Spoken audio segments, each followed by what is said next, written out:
Hello everyone, welcome back. तो हम जो चैप्टर कर रहे हैं बेसिकली हमने बैलेंस ऑफ पेमेंट स्टार्ट किया हुआ है, जिसमें एक लेक्चर ऑलरेडी अपलोड कर चुके हैं जिसमें हमने करंट अकाउंट तक बात करी है। थोड़ा सा रिकॉल कर लेते हैं, ज़्यादा समझ में आएगा। हमने अब तक क्या पढ़ा है, बैलेंस ऑफ पेमेंट का मीनिंग क्या होता है। बैलेंस ऑफ पेमेंट ये भाई रिकॉर्ड करता है सभी इकोनॉमिक ट्रांजेक्शन को between our resident and rest of the world. फिर उसमें हमने पढ़े कि तीन कंपोनेंट होते हैं, करंट अकाउंट होता है, कैपिटल अकाउंट होता है, ऑफिशियल रिजर्व होता है। करंट अकाउंट के बारे में हम बात कर चुके हैं, कैपिटल अकाउंट आज हम डिस्कस करने जा रहे हैं। तो प्रीवियस लेक्चर देख कर आएंगे तो कैपिटल अकाउंट के बारे में वहां भी थोड़ा बहुत एक्सप्लेन किया हुआ है, यहाँ थोड़ा डिटेल में करेंगे इस लेक्चर में। आज सिर्फ कैपिटल अकाउंट के बारे में बात करेंगे। तो before we start component main बातें करें इसमें, सबसे पहले हमें ये पता होना चाहिए कि भाई बैलेंस ऑफ पेमेंट में कैपिटल अकाउंट होता क्या है। What is capital account in balance of payment. Previous lecture या वीडियो अगर देखा होगा तो बड़ी आसानी से समझ जाओगे भाई कि कैपिटल अकाउंट वो अकाउंट होता है जो उन ट्रांजेक्शन को रिकॉर्ड करता है, उन ट्रांजेक्शंस को रिकॉर्ड करता है which causes change in assets और liability status of a country. Capital account कौन सा अकाउंट होता है? कैपिटल अकाउंट वो अकाउंट है जो वो सभी ट्रांजैक्शंस को रिकॉर्ड करेगा जिसकी वजह से एक इकोनॉमी में एसेट्स और लायबिलिटी स्टेटस के ऊपर कुछ चेंज आए। अगर एसेट और लायबिलिटी स्टेटस पे चेंज आ रहा है उस ट्रांजैक्शन से तो उसको हम बोलेंगे भाई ये है हमारी capital account transaction. Capital account में इस ट्रांजैक्शन को रिकॉर्ड किया जाएगा। अब हम बात करते हैं कैपिटल अकाउंट के कंपोनेंट्स की। तो कैपिटल अकाउंट के जो कंपोनेंट्स हैं तीन मेन है, तीन पार्ट्स में आते हैं, जिसमें पहला आता है बोरोइंग, दूसरा आता है फॉरेन इन्वेस्टमेंट और अदर में फर्दर फिर तीन पार्ट्स बताए हुए, तीन टॉपिक के बारे में बात करेंगे। नंबर वन, पहले हम बात करते हैं बोरोइंग्स की। बोरोइंग्स का मतलब क्या होता है? बोरोइंग्स का मतलब होता है उधार लेना, लोन लेना। तो देखो ये हमें बड़े अच्छे से पता है, जब हम किसी को लोन देते हैं तो हमारे लिए एसेट क्रिएट होती है, और जब हम किसी से लोन लेते हैं तो हमारे लिए लायबिलिटी बढ़ जाती है। क्या कहते हैं इसको? Lending creates assets and borrowing creates liability. तो भैया जब हमारी country rest of the world से उधार लेगी पैसा, डॉलर पाउंड या मनी उधार लेगी, मनी मार्केट में पैसा उधार उठाया जाएगा, तो हमारे लिए क्या होगा? वो बोरोइंग होगा। और जब हम बोरोइंग करेंगे तो हमारी लायबिलिटी बढ़ेगी या नहीं? बोरोइंग करेंगे तो लायबिलिटी स्टेटस पे कोई चेंज आएगा या नहीं? जी हाँ, आएगा। जितनी ज्यादा बोरोइंग करोगे लायबिलिटी उतनी ही बढ़ती चली जाएगी। तो बोरोइंग से क्या हुआ? हमारी लायबिलिटी बढ़ी। अब लायबिलिटी स्टेटस चेंज हो रहा है तो कहाँ रिकॉर्ड करना चाहिए? कैपिटल अकाउंट में रिकॉर्ड करना चाहिए। अब बोरोइंग भी देखे जरा अगर, तो बोरोइंग ना दो तरीके की होती है।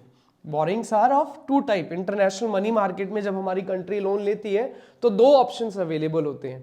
पहला आता है एक्सटर्नल कमर्शियल बोरोइंग, पहला एक्सटर्नल कमर्शियल और दूसरा एक्सटर्नल असिस्टेंट। अभी हम बात करते हैं एक्सटर्नल कमर्शियल बोरोइंग की। एक्सटर्नल कमर्शियल बोरोइंग कौन सी बोरोइंग होती है? एक्सटर्नल कमर्शियल बोरोइंग वो बोरोइंग होती है जब हम current market rate of interest, current market rate of interest, जो भी इंटरनेशनल मनी मार्केट में रेट ऑफ इंटरेस्ट चल रहा होगा, उस रेट ऑफ इंटरेस्ट के ऊपर जब हमारी कंट्री लोन लेगी तो उसको हम क्या बोलेंगे भैया? एक्सटर्नल कमर्शियल बोरोइंग है। एक्सटर्नल कमर्शियल बोरोइंग कौन सी हुई? जब हमारी कंट्री इंटरनेशनल मनी मार्केट में current market rate of interest के ऊपर लोन लेती है तो उसको बोलते हैं हम एक्सटर्नल कमर्शियल बोरोइंग। बोरोइंग है तो लायबिलिटी बढ़ेगी, लायबिलिटी बढ़ेगी तो कैपिटल अकाउंट में रिकॉर्ड किया जाएगा। दूसरा आता है एक्सटर्नल असिस्टेंट। अब ये वर्ड असिस्टेंट तो सुना होगा आपने, असिस्टेंस का मतलब होता है हेल्प करना। तो अगर हमें इंटरनेशनल मनी मार्केट में less than market rate of interest, market rate of interest, जो मार्केट में रेट ऑफ इंटरेस्ट चल रहा है उससे कम रेट ऑफ इंटरेस्ट पर अगर हमें लोन मिल जाता है मनी मार्केट में तो उसको बोलते हैं हम external commercial assistance borrowing. External assistance borrowing कब? जब मार्केट रेट से कम। अभी हम क्या पढ़ रहे हैं, कैपिटल अकाउंट, जिसकी वजह से एसेट और लायबिलिटी स्टेटस चेंज होगा। उन ट्रांजेक्शन्स को कहाँ रिकॉर्ड करते हैं, कैपिटल अकाउंट में रिकॉर्ड करते हैं। पहला कंपोनेंट क्या आ गया, बोरोइंग्स। बोरोइंग्स का मतलब उधार लेना, उधार लिया तो लायबिलिटी बढ़ी। उधार दो तरीके से लिया जाएगा, external commercial boring, external assistance. जब मार्केट रेट ऑफ इंटरेस्ट के ऊपर लोन लेंगे तो एक्सटर्नल कमर्शियल बोरिंग, और जब मार्केट रेट से कम रेट पर हमें लोन मिल जाए तो एक्सटर्नल असिस्टेंस हो जाएगा। पहला कंपोनेंट आ गया। दूसरा कंपोनेंट आता है foreign investment, very important component, जो हमारी इकोनॉमी, पूरी मार्केट जो हमारी इकोनॉमी की है, किसके ऊपर डिपेंड करती है, इसी के ऊपर डिपेंड करती है भाई। फॉरेन इन्वेस्टमेंट बहुत इंपॉर्टेंट रोल प्ले करती है एक इकोनॉमी की ग्रोथ में। तो फॉरेन इन्वेस्टमेंट का मतलब जब हमारे पास इन्वेस्टमेंट आ रही है रेस्ट ऑफ द वर्ल्ड से, कोई बाहर से इन्वेस्टमेंट करने आएगा तो फॉरेन करेंसी लेकर आएगा, तो इससे क्या होगा, फॉरेन करेंसी का इनफ्लो होगा। इनफ्लो होगा मतलब हमारी कंट्री में एसेट क्रिएट हो रही है। एसेट क्रिएट हो रही है तो कहाँ रिकॉर्ड करना चाहिए, कैपिटल अकाउंट में, क्योंकि एसेट और लायबिलिटी स्टेटस चेंज होगा तो कैपिटल अकाउंट में रिकॉर्ड किया जाएगा। फॉरेन इन्वेस्टमेंट हमारी इकोनॉमी में दो रूट से आती है, यानी कि दो तरीके से आती है।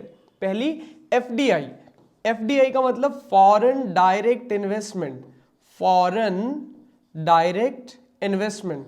फॉरेन डायरेक्ट इन्वेस्टमेंट का मतलब क्या होता है, जब कोई विदेशी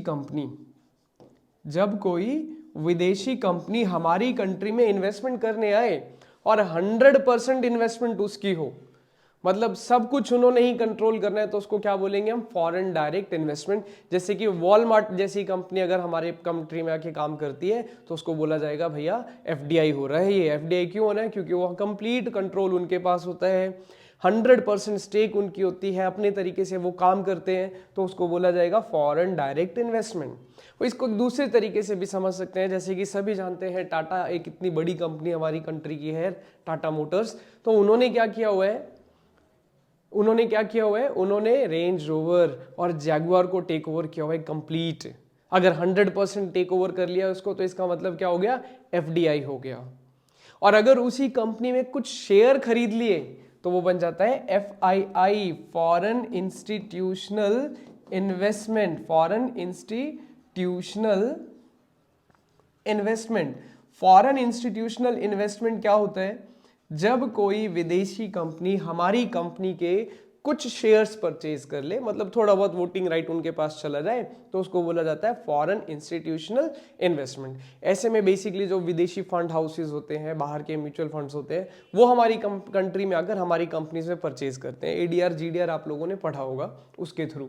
तो फॉरेन इन्वेस्टमेंट भी एक ऐसा रूट हो गया जिसकी वजह से फॉरेन करेंसी का इनफ्लो होगा और हमारी कंट्री में एसेट जनरेट होगी। तो जब एसेट जनरेट होगी, एसेट बढ़ रही है, तो कहाँ रिकॉर्ड करना चाहिए, कैपिटल अकाउंट में रिकॉर्ड करना चाहिए। क्यों, क्योंकि एसेट का स्टेटस चेंज हो रहा है।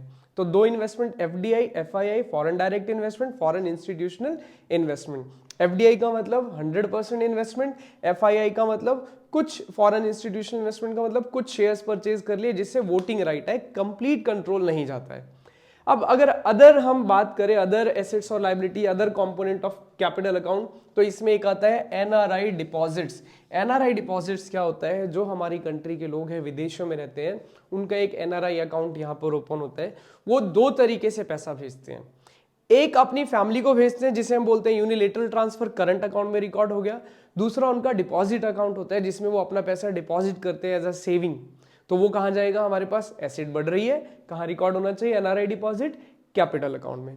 दूसरा आ जाता है फिर बैंकिंग कैपिटल। कोई फॉरेन का बैंक यहाँ पर काम करने आता है तो उसको कुछ कैपिटल लेकर आनी पड़ेगी, एसेट क्रिएट हो रही है, एसेट का स्टेटस बढ़ रहा है, तो बैंकिंग कैपिटल को कहाँ रिकॉर्ड किया जाएगा, भैया कैपिटल अकाउंट में रिकॉर्ड किया जाएगा। And last one is short term credit. Short term credit क्या होता है, जब हम इंटरनेशनल बिजनेस करते हैं, इंपोर्ट एक्सपोर्ट करते हैं, तो इतनी बड़ी ट्रांजैक्शन होती है कि साथ के साथ सारी पेमेंट नहीं होती है, तो कुछ टाइम के लिए ना लायबिलिटी क्रिएट हो जाती है। चलो भाई एक्सपोर्ट इंपोर्ट कर लिया हमने, गुड्स हमारे पास आ गए, पेमेंट करने में 2 महीना 3 महीना कुछ लग गया, तो इतने पीरियड के लिए वो क्या हो गया, लोन हो गया हमारे लिए। अब लोन हो गया तो लायबिलिटी बढ़ गई, तो कहाँ रिकॉर्ड होगा, कैपिटल अकाउंट में रिकॉर्ड होगा। और कैपिटल अकाउंट में क्यों रिकॉर्ड हो रहा है, बिकॉज लायबिलिटी स्टेटस चेंज हो रहा है।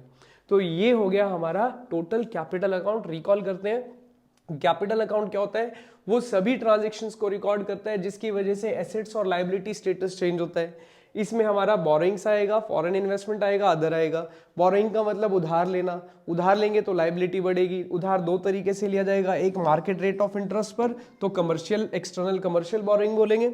एक less than market rate of interest पर, तो इसको बोलते हैं एक्सटर्नल असिस्टेंट, एक्सटर्नल असिस्टेंस मतलब कि मदद लेना। और दूसरा आ गया हमारे पास एफडीआई, फॉरेन इन्वेस्टमेंट। तो फॉरेन इन्वेस्टमेंट भी दो तरीके से होगी, फॉरेन डायरेक्ट इन्वेस्टमेंट मतलब कि 100% स्टेक लेकर आना, एफआईआई फॉरेन इंस्टीट्यूशनल इन्वेस्टमेंट कुछ शेयर परचेज करना। बाकी ये अभी डिस्कस किया, NRI deposit, banking capital, short term credit. तो इसी के साथ कैपिटल अकाउंट खत्म होता है। होपफुली आप सभी को समझ में आया होगा। वीडियो पसंद आया तो प्लीज प्लीज प्लीज चैनल को लाइक, शेयर और सब्सक्राइब जरूर करें। Thank you very much.